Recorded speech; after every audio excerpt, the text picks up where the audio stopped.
it changes nothing about who you were made to be, who you were designed to be. But you can live your whole life like a microphone without power if you do not invite the Spirit of God into your life.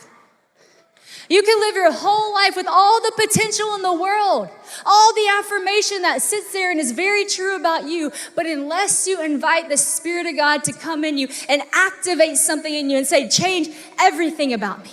I give you everything, God. Like Louis said, I am dead. That's the old me. Create a new me in your spirit. Man, you're missing the point. And so it's not harsh. It's just true. It didn't take away how much God loves you.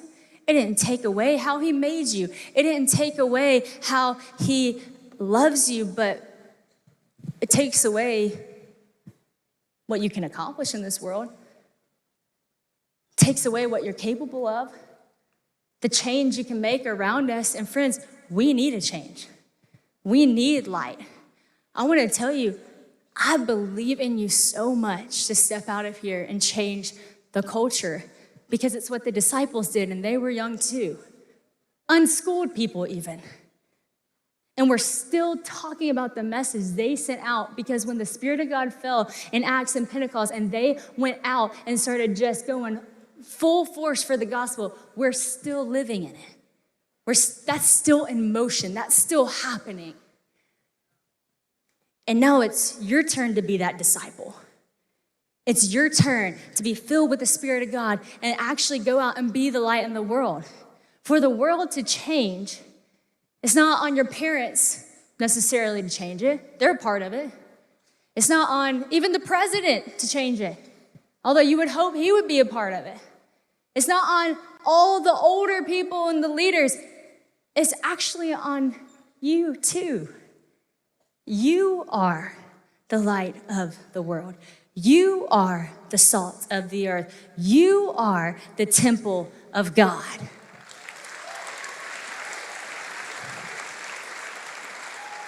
So you say, okay, I want to be that.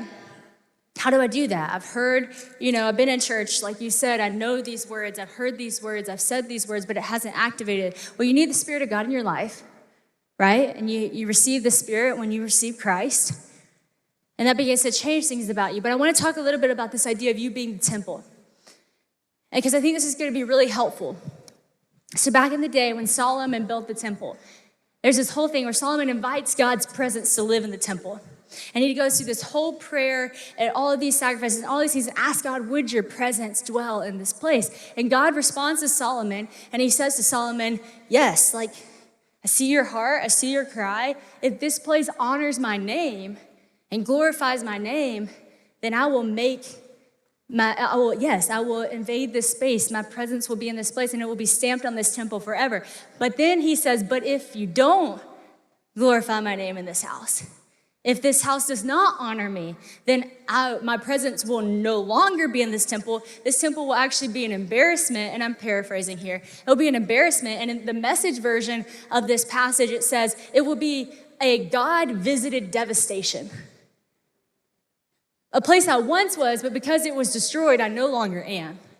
And so people will walk by and say, this is a God-visited devastation. This is not what it was intended for. And so Solomon, his heart's pure in this moment, but then 2 chapters later, he is now married to all these other women. They're bringing other gods in the temple, and the temple just goes very downhill.